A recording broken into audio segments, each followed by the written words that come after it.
और अब वहीं टिक जाते हो, इस देश का खा के बाहर रुक गए। लड़कियों को मार देते थे, चाहता नहीं था कोई फीमेल फोर्टिसाइड बॉम्ब में ही मार देते थे भाई। हाँ, अब ये चीज बैन है कि आप बिफोर बर्थ चेक नहीं करवा सकते ये सब। हाँ, डेवलपमेंट है हर तो चीज में। वास्को डी गामा यहाँ से स्पाइसेस और कुछ हमको लगता है कि वो रॉ मटेरियल लेके गए, उनमें से कोई भी रॉ मटेरियल नहीं लेके गया। India was the producer of the finest final product in the world. हमारे यहाँ की जो शो पीसेस हम घरों में लगाते हैं, वाजेस वगैरह, इंडिया छोड़ के गई है। इंडिपेंडेंस के बाद भी हम आजाद नहीं थे पूरी तरीके से। और सिर्फ इस सिंगल ट्रेड से उसको अपनी लाइफ का 60 टाइम्स प्रॉफिट होता है। रोड्स में देख लो, इंफ्रास्ट्रक्चर, बिल्डिंग, किसी भी चीज में चले, एजुकेशन में। किसी बंदे के बारे में नहीं सुना जिसकी फांसी का ऑर्डर आया हो और खुशी में 4 किलो वेट बढ़ गया हो। भगत सिंह का बड़ा था, लेजेंड इसलिए कहते हैं। क्या उम्र थी उसकी? 23 साल। 23 साल, या 23 साल के मुंह में वेब घुसा दो। आज भी किसी गोरे के घर में ना नौकर होते तुम, अगर उस 23 साल वाले ने वेब पकड़ लिया हो तो अपने मुंह में, तो चंद्रशेखर आजाद, सुभाष चंद्र बोस भाई, बिटवीन ब्रिटिश एंड फ्रेंच कि अब हिंदुस्तान पे कब्जा कौन करेगा। ब्रिटिश जब दोनों साइड जीता तब ब्रिटिश एक सुप्रीम पावर बन गया। And then the slogan came, the sun will never sets on British empire. अब आती है गुजरात की सरकार, उनका हेड होता है अटल बिहारी वाजपेयी। रोक नहीं सकते हमें, हम नहीं रुकने वाले।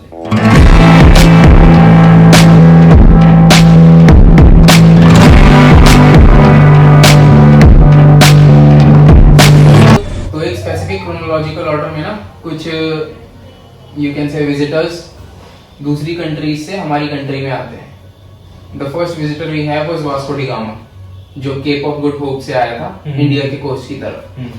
तो एक टिपिकल ऑर्डर है, Portuguese, Dutch, British, Danes, French, इस ऑर्डर में ये लोग इंडिया आते हैं। एक बार एक्सप्लेन कर दे ब्रीफली कि कहाँ की कम्युनिटी में। पोर्चुगीज तो नाम से पता लग रहा है, पोर्चुगल से। उसके बाद Dutch, the people of Holland, British, the people of Britain, Denmark, then France. उसके बाद जब Vasco da Gama Cape of Good Hope से इंडिया आया, अब अगर हम इसको समझने के लिए हमें दोनों साइड का कल्चर समझना बहुत जरूरी है। यूरोप में there is a scarcity of spices, India में we have plenty of that. तो वास्को डी गामा यहाँ से स्पाइसेस और कुछ हमको लगता है कि वो रॉ मटेरियल लेके गए, उनमें से कोई भी रॉ मटेरियल नहीं लेके गया। India was the producer of the finest final product in the world. हमारे यहाँ की जो शो पीसेस हम घरों में लगाते हैं, वाजेस वगैरह, we are the head of that, आज भी और तब भी। बस बीच में चाइना ने टेक ओवर कर लिया, बस प्राइस फ्लक्चुएशन की वजह से, वरना उस पे एक तरफा राज था हमारा। तो वास्को डी गामा ऐसे ऐसे प्रोडक्ट्स लेके इंडिया से वापस अपने घर जाता है, और सिर्फ इस सिंगल ट्रेड से उसको अपनी लाइफ का 60 टाइम्स प्रॉफिट होता है। और ये बात आग की तरह फैल जाती है पूरे यूरोप कॉन्टिनेंट में, क्योंकि वास्को डी गामा वहां का one of the wealthiest person बन जाता है सिर्फ एक ट्रेड से। और फिर तो शेर के मुंह खून लग गया, ये लोग आते गए। और वास्को डी गामा के बाद ये लोग इसी क्रोनोलॉजिकल ऑर्डर में आए। अगर मैप, किसी ने वर्ल्ड मैप देखा हो और किसी को पता हो कि कौन सी जगह कहाँ का है, तो पोर्चुगीज यहाँ है, उसके बाद सारी ऊपर ऊपर जाती रहती है। तो अगर हम देखें तो ये बात नीचे से ऊपर गई है, क्योंकि इनको यहाँ से पहले ऐसे साउथ अफ्रीका आना था, that is one cape from Portuguese to South Africa, and then South Africa से इंडिया, ये कोस्ट बनता है। इस पूरे रूट को बोलते हैं the Cape of Good Hope. तो ये लोग इंडिया आए, ट्रेड किया, वेल्थ कमाई, गए। देन इन्होंने यहाँ आके हमारे ऊपर टेरिटोरियल कब्जा भी कर लिया। उसके बाद there was a 7-year war and there was Carnatic wars, क्योंकि ब्रिटिशर्स का एक्सेंट तो बिल्कुल ही अलग होता है। टेक्निकली वो मतलब कार्नेटिक वॉर्स है, वो कर्नाटका में हुई थी, लेकिन ब्रिटिशर्स का वो कैरनेटिक, तो उसको वो कैरनेटिक वॉर्स के बारे में बोलते हैं। ये और 7-year वॉर जो हो रही थी यूरोप में, वहां भी टेरिटरी का कब्जा था। तो ब्रिटिश वहां भी जीते और कार्नेटिक वॉर्स भी जीते, और ये लास्ट वॉर थी बिटवीन ब्रिटिश एंड फ्रेंच कि अब हिंदुस्तान पे कब्जा कौन करेगा। ब्रिटिश जब दोनों साइड जीता तब ब्रिटिश एक सुप्रीम पावर बन गया, and then the slogan came, the sun will never sets on British empire. But still मैं सोचता हूँ ऑप्टिमिज्म हमारे लोगों का, हमारी संस्कार या एथिक्स कुछ भी कह लो उन्हें, कि हमको गुलामी बर्दाश्त ही नहीं है। लेकिन हिंदुस्तान में जिसको गुलामी बर्दाश्त है ना, वो कभी आजाद हो ही नहीं सकता। आज भी यही चल रहा। ना ये बात तब बदली थी, if you go back to the time of Shri Ram, ये बात तब भी थी, और आज नरेंद्र मोदी के टाइम की बात यही है। राजा बदल गए, लोग तब भी ऐसे ही थे, आज भी ऐसे ही हैं। कितना ब्लड अपने लॉस किया इस टाइम पे, एंड स्टिल आज के टाइम पे पीपल आर सेइंग कि इंडिया डेवलप कंट्री कहाँ है, इंडिया में रहने का फायदा ही क्या है। यहां से पढ़ो, यहां से लिखो। दिल्ली यूनिवर्सिटी की फीस क्या है? मिनिमल है वो 10,000 रुपीज अ ईयर। आपने अपनी पूरी बैचलर्स की डिग्री कर ली है 30-35 हजार रुपए में। डेवलपमेंट ही है। मतलब अगर यही आप किसी प्राइवेट से करो, मेरे हिसाब से आपको कम से कम 10 लाख रुपए की एक डिग्री पड़ेगी। आपको एक गवर्नमेंट डिग्री अगर 35,000 रुपए में पड़ रही है with the finest colleges of India, and आप यहां से पढ़ के बैचलर्स करते हो, मास्टर्स करते हो, पीएचडी आप बाहर से कर लेते हो, और आप वहीं टिक जाते हो, इस देश का खा के बाहर रुक गए। मुझे ऐसे एहसान फरामोशी से दिक्कत है। और फिर वहां बैठ के बोलते हैं India is a poor country. Man, India is a very poor country. पता नहीं ये लोग की किस्मत क्यों अच्छी है, मेरे सामने नहीं आते। जो टीचर है मेरे को इकोनॉमिक्स पढ़ाते हैं भाई, he was a graduate from MIT।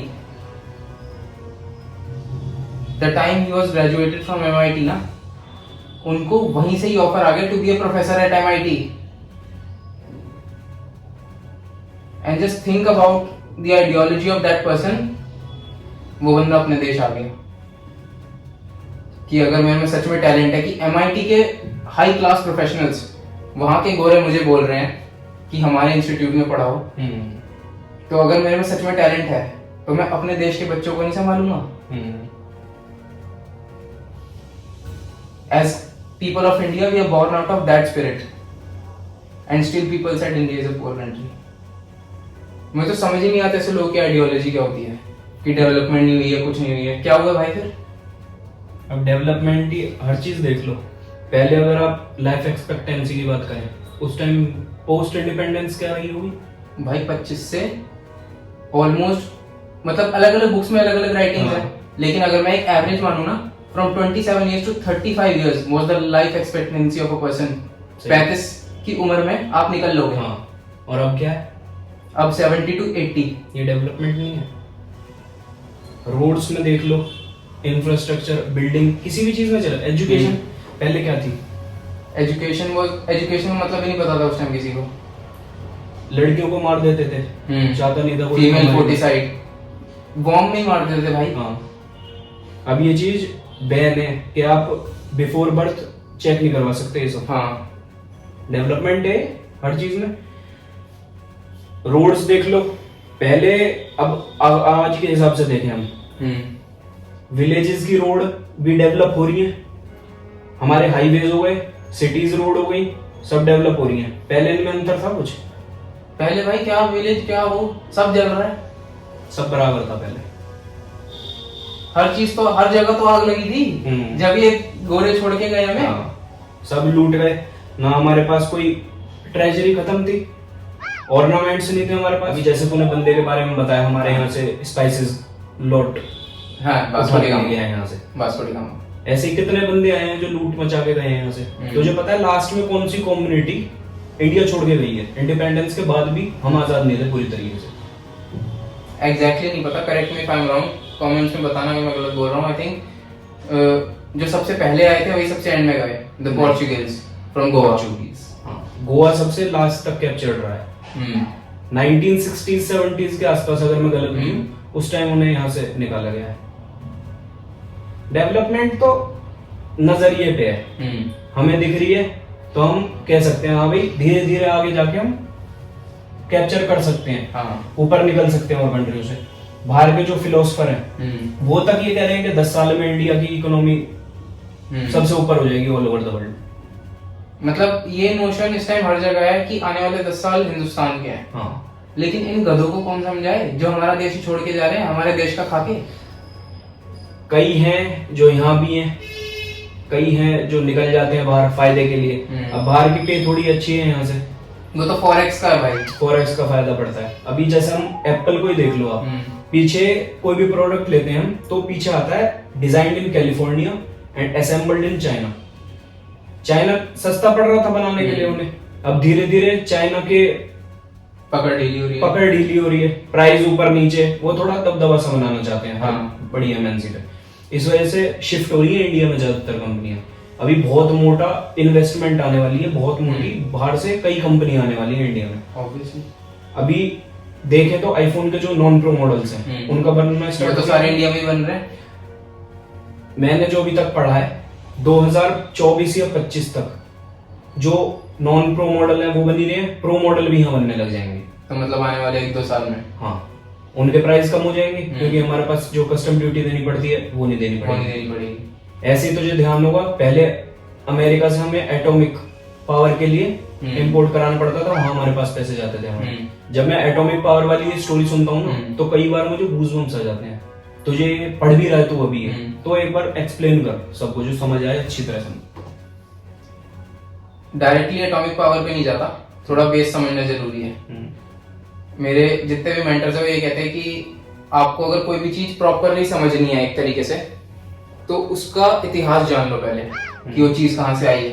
तो ऐसे ही थोड़ा हिस्ट्री जानते हैं कि जवाहरलाल नेहरू पहले प्राइम मिनिस्टर बने और यहाँ भी बहुत ही डिप्लोमेसी है, बहुत हिपोक्रेसी है, वो भी बताता हूँ कैसे। चलो एक सिचुएशन से ऐसे समझते हैं कि वैसे तो भगवान ना करे किसी के साथ ऐसा हो, बट सोचने में पैसे नहीं लगते।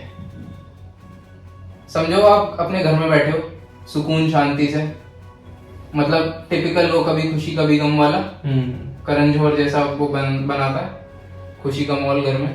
आप वैसे जी रहे हो बढ़िया एकदम, पैसों की कोई कमी नहीं, फरारी वरारी चल रही है, ठीक है। और एकदम से कुछ लोग आपके घर में आते हैं एज अ मतलब अपना फ्रेंडशिप का हाथ बढ़ाते हैं और आपके घर में रुक जाते हैं और मतलब उसको कह सकते हैं कि वो हमारे संस्कारों में है, we treat guest as god, अतिथि देवो भव।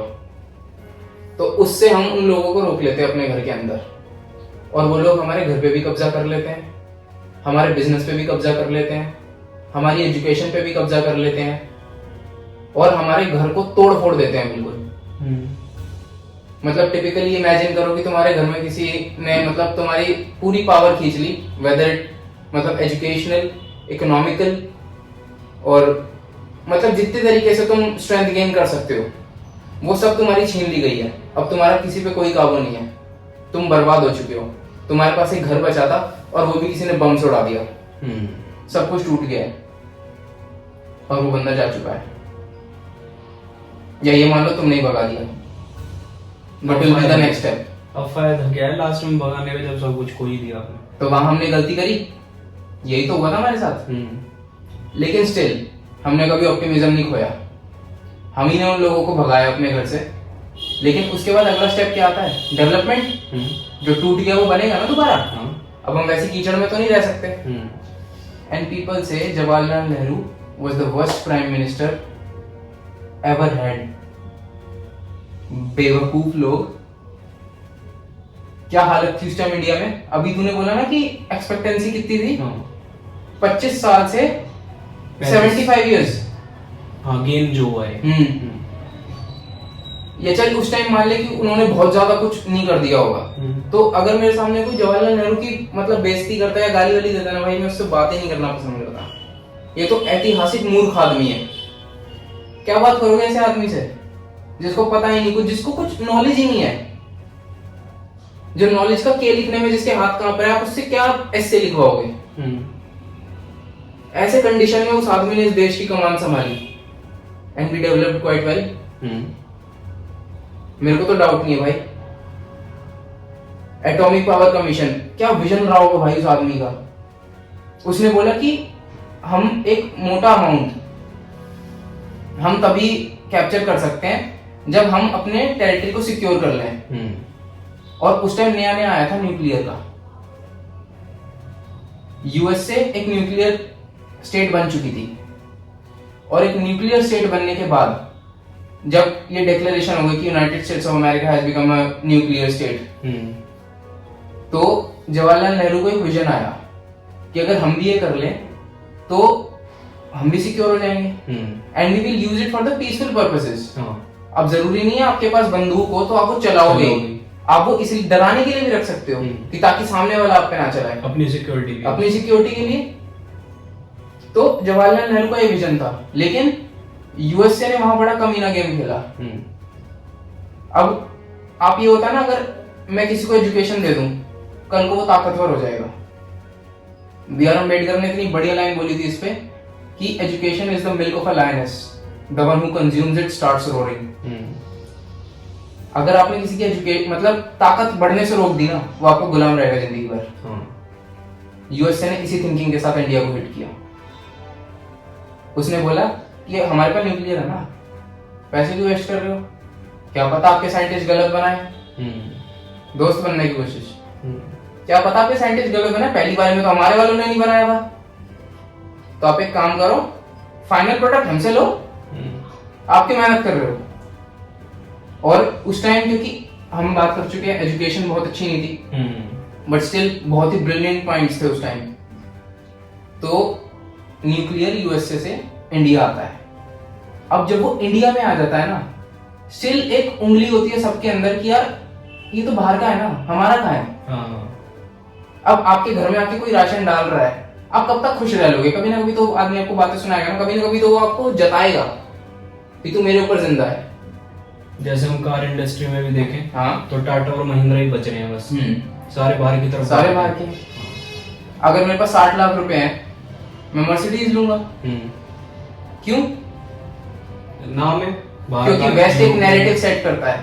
वेस्ट हमेशा से एक नैरेटिव सेट करता आ रहा है that we are the best, you are not the best. मैं तो बहुत ही ब्लाइंडली बिलीव करता हूँ इस चीज पे that West is not the best. आगे जाके लाइफ कैसी होती है मेरा लाइफ स्टेटस कैसा होता है, मेरे को नहीं पता। वहां भी तो डेवलप ही करेंगे, वहां भी तो डेवलपमेंट ही होगी।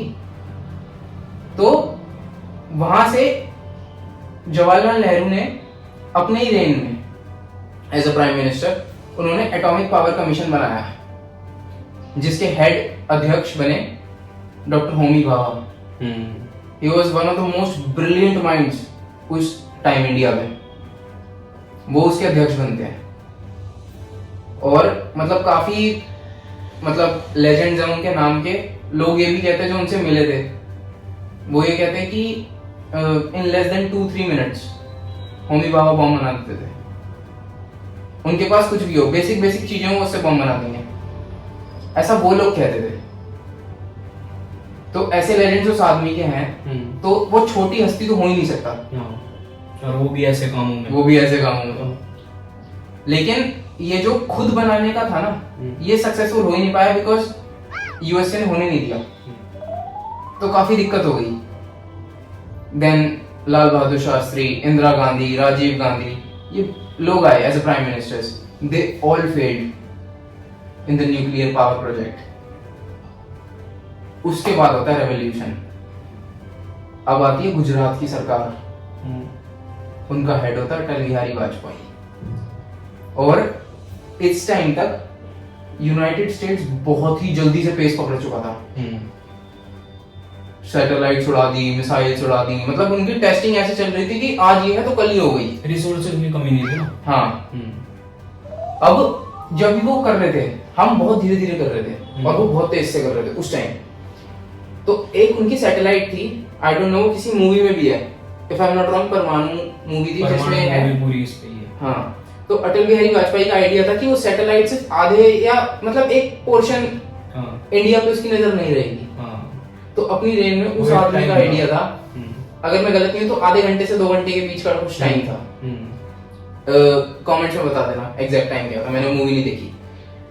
तो उस चीज पे हम लगे रहे सिर्फ उन 2 घंटे में हमने बनाया भी, और बनने के बाद हमने टेस्ट भी किया। उसके बाद अटल बिहारी वाजपेयी ने डिक्लेयर किया India is a nuclear state.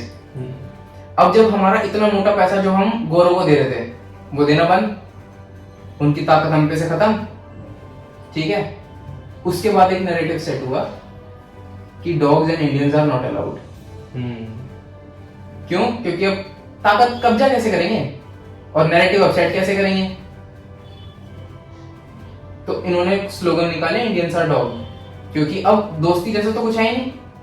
पहले तो ये दोस्ती थी ना क्योंकि पैसे का लेना देना था, और पॉलिटिक्स में आपका मतलब खत्म, दोस्ती खत्म। तो इन लोगों ने ऐसे किया। वो तो अब तो पता ही है हमारा भौकाल, लेकिन वो तब ऐसा था। अब मैं ये सोच रहा हूँ, लोग बोल रहे हैं कि उस टाइम रिसोर्सेस नहीं थे, उस टाइम ये नहीं था, फलाना ढिमकाना, B+, मतलब। लेकिन मेरे को समझ नहीं आता कि क्यों इतने बेवकूफ है लोग, कि अंधे हैं क्या? या तो भाई पढ़ लो। पढ़ा आसान थोड़ी है पढ़ना है किसी के, कहां से क्यों बात नहीं बना लेंगे? अबे तो पिक्चर तो बना रहे हैं ना वो लोग, 2-2 साल लग के एक पिक्चर बन रही है, पिक्चर देख लो 2-3 घंटे की। वेब सीरीज देखेंगे, जहाँ ज्ञान मिलेगा वहां नहीं जाएंगे। लेकिन उसके बाद फिर ये मत बोलो ना भाई कि इंडिया एक डेवलप्ड स्टेट नहीं है। मेरे देश के बारे में बुरा मत बोलो अगर तुम्हारी औकात नहीं है इस देश के बारे में पढ़ने की। और मेरे सामने तो बिल्कुल भी मत बोल देना, क्योंकि उस टाइम मैं सब भी बिल्कुल नहीं रह पाऊंगा। मेरे बिल्कुल भी समझ में नहीं आता लोग इतने बेवकूफ क्यों हैं। रोक नहीं सकते भाई किसी को, जो बोल रहा है बोलने दो उसे। अब तू ही बोल भाई, इतनी डेवलपमेंट हुई है। तू उस दिन भी मेरे को बात बता रहा था डैम्स वगैरह, वो बताइए जरा। अगर हम पोस्ट इंडिपेंडेंस देखें, जब तो कुछ था ही नहीं, खैर मैं कंपैरिजन तो किसी चीज से कर ही नहीं सकता। N numbers of dam, n number of highways अभी भी बन रहे हैं खूब सारे। अगले 2-3 सालों में कम से कम लाखों किलोमीटर लंबे स्ट्रेच बनने वाले हैं, जो अभी प्रोसेस में है। नितिन गडकरी बेस्ट बंदा है अभी तक जो इन चीजों में आए हैं, हाईवे और ट्रांसपोर्टेशन में। जब तक ये नहीं थे तब तक बहुत स्लो पेस पे चल रहा था काम। उस टाइम लोग कह सकते थे कि डेवलपमेंट इस चीज में नहीं है।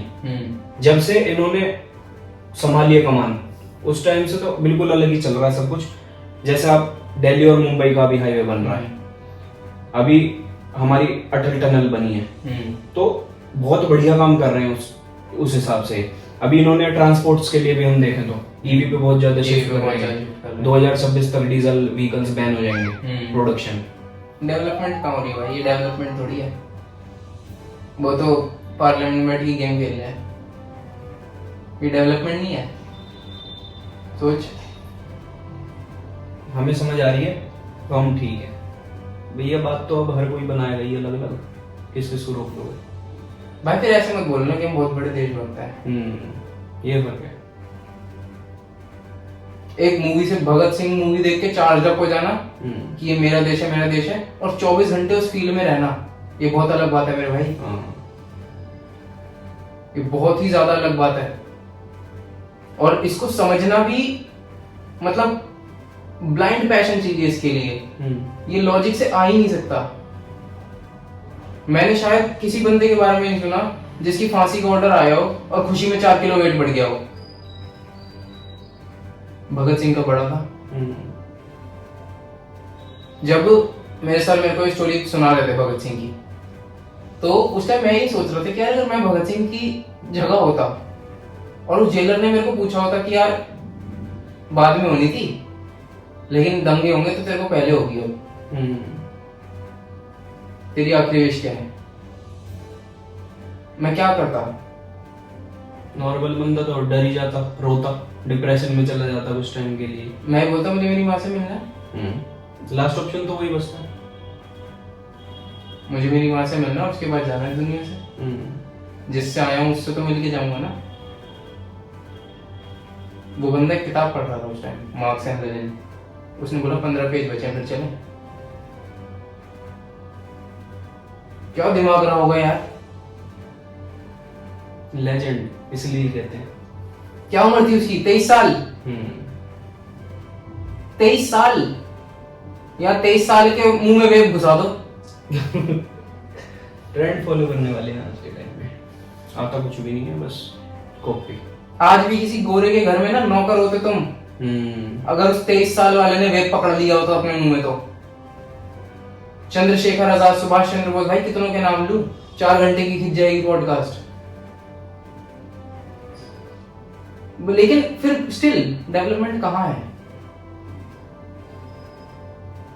अगर अब भी तुम्हें नहीं दिख रही ना भाई, मुझे कुछ करना ही नहीं दुनिया में। तो बाहर के बंदों को दिख रही है डेवलपमेंट, इन्हें नहीं दिख रही। मैं भाई तो बेवकूफों से आप क्या बात कर लोगे? आप रो रहे, सामने वाला ताली बजा रहा है, अब क्या बेवकूफी है ये? और मेरी सच में पहले तो मैं भी ऐसे ही था, क्योंकि लैक ऑफ नॉलेज एक बहुत बड़ा सिन है, कर्स है। मेन फैक्टर वही है। तो उस टाइम मैं भी यही बोलता था कि यार इंडिया छोड़ेंगे, बाहर जाएंगे, अपना बढ़िया बिजनेस करेंगे, रोल्स रॉयस चलाएंगे। लेकिन भाई उससे ऊपर बहुत बड़ी दुनिया है। आपने बाहर जाके रोल्स रॉयस चला ली, लेकिन क्या आप बाहर जाके रोल्स रॉयस चला के बिलियनियर बन गए? आप कलाम से ग्रेट बन सकते हो? सोच, जो बंदा पूरी जिंदगी अपनी डिस्क्रिमिनेट हुआ, डॉक्टर B.R. अम्बेडकर, अगर किसी नॉर्मल इंसान के साथ ऐसा होता तो जरा मेंटल स्टेट सोच उस बच्चे का जो 5 साल का है और उसको टीचर बोल रहा है कि बाहर बैठ पढ़ना है। तो हम क्या करते हैं? हम धमकी देते टीचरों को कि बेटा जाएगा तो इसी गेट से, हम चाहे 5 के होते चाहे 10 के, और हमने दिए। झूठ क्या बोलना, हमने दिए। गलती थी, लेकिन उस बंदे की मेंटल स्टेटस सोच, 5 साल का बच्चा, वो भाड़ में जाए बेइज्जती, यार मेरे को पढ़ना है। और आगे जाके वो आदमी संविधान लिखता है, और वो बंदा क्या करता है? उसके अंदर रिवेंज की फीलिंग ही नहीं आई। वो कह रहा है कि ये तो लैक ऑफ एजुकेशन की वजह से हो रहा है, ये लोगों की गलती थोड़ी है कि मैं डिस्क्रिमिनेट हुआ। मेरे माँ बाप पिटे, मैं पिटा पूरी जिंदगी, मेरी बीवी पिटी, मेरे बच्चे पिटे। सेक्रेटरी ऑफिस इंडिया का, रेलवे सेक्रेटरी बनने के बाद उन्होंने बोला कि जो वहां पे पानी लेने आते थे वो अपर कास्ट के थे, जो पानी लेके आए थे उनके लिए। उसने वहां टेबल पे पानी रखा और सेक्रेटरी बोला ले ले। भाई कोई पावर में आदमी हो, क्या करे उसका? लेकिन वो कुछ नहीं कर सकते, क्योंकि वो पानी देने जो आया था वो अपर कास्ट का था। उन्होंने फाइल दे दो तो फाइल फेंक के मारते थे कि B.R. अम्बेडकर से टच ना हो जाए हम गलती से भी। ऐसी सिचुएशन उस आदमी ने फेस की। उसके बाद उसने लोगों को, मतलब वो गुस्सा ही नहीं हुआ किसी का। यहाँ पे सिर्फ लोग इस चीज में मर्डर कर रहे हैं कि तूने मेरी वाली को देख कैसे लिया। तो ऐसे लोगों की नजरों में तो डेवलपमेंट ना तब थी ना अब है। ये तो जैसे आए हैं वैसे चले जाएंगे। अगर कार इंडस्ट्री में भी देखें हम, ब्रिटेन के ब्रांड है जैगुआर और लैंड रोवर, किसने खरीद रखे हैं? रतन टाटा भाई। कहाँ का है? बाहर का है कहीं? डेवलपमेंट नहीं हो रही, मत देखो, डेवलपमेंट नहीं हो रही। नहीं कह सकते कुछ किसी से, ना समझ आएगी कितना ही कोशिश कर लो।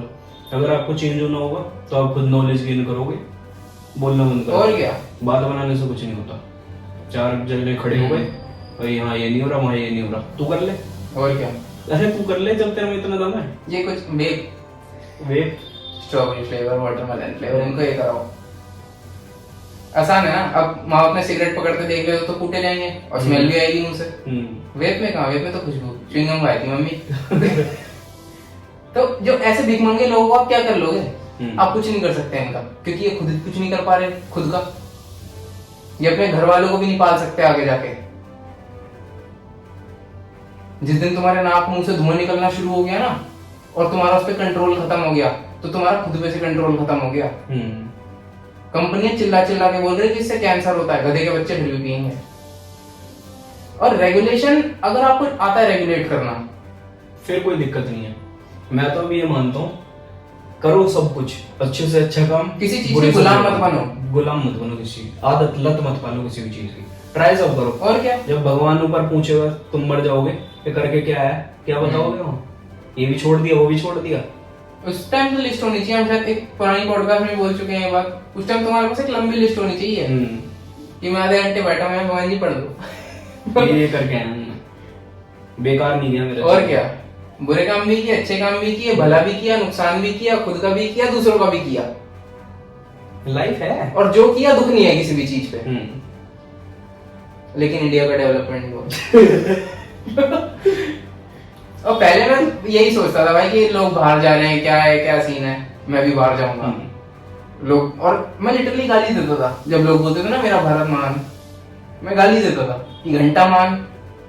लेकिन भाई अब जैसे जैसे मतलब पैसे का भी एक कण, पता नहीं क्या बोलते हैं उसे, इतनी छोटी यूनिट है, इतनी जब नॉलेज आ गई ना बस, तब पता लगा भाई कि भारत सच में महान है। हर जगह हर चीज कनेक्ट तो इंडिया से ही हो रही है। नासा कौन चला रहा है? सबसे ज्यादा साइंटिस्ट, एक मेजॉरिटी पॉपुलेशन साइंटिस्ट की इंडियंस ही तो है। क्यों हायर कर रहे हैं बाहर के बंदे फिर? और हर चीज इंडिया से कनेक्टेड हो जाती है। बता तो ये एग्जांपल, इतने लोग आए, साउथ अफ्रीका था ना पहला, तो क्यों ना गए अंदर? केप ऑफ गुड होप पे मैंने पहले ही बताया, नीचे साउथ अफ्रीका है ना, क्यों ना घुसे अंदर? आगे क्यों आए? और वास्को डी गामा जब गया, तुम बहुत अच्छे थे ना, बैठे रहते, क्या उन्होंने पैसा कमा लिया, छोड़। तुम क्यों आए? क्योंकि तुम्हारे पास लालच था, क्योंकि तुम्हें हमारी पोटेंशियल पता थी और तुम्हें अपनी पोटेंशियल भी पता थी कि हम भूखाने हैं, हम कुछ नहीं कर पाएंगे अपनी कंट्री में बैठे बैठे, तो तुम लूटने आ गए, हमारी अच्छाई का फायदा उठाया देवो भव, और फिर जब लट पड़े तो तब फिर क्या हुआ? क्या और उसके बाद भी आज भी यही लोग नैरेटिव बनाते हैं, Indians and dogs are not allowed. हाँ, ऋषि सुनक बैठा है ब्रिटेन का। अब क्या कर लोगे? अब कहाँ का है वो? महाराष्ट्र।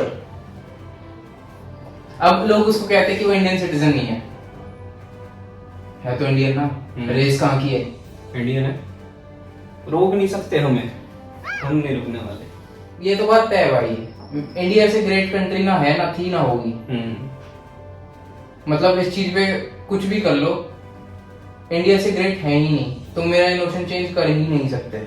इतने नीचे गिर के भी, जो सोने की चिड़िया कहते थे एक टाइम पे, तुमने चांदी की बिल्ली छोड़ी वो, वहां से इतने नीचे हम गिर के आज यहाँ बैठे हैं कि बाहर के फिलोसफर कह रहे हैं 10 साल का जो टाइम है, 21st century is the Indian century.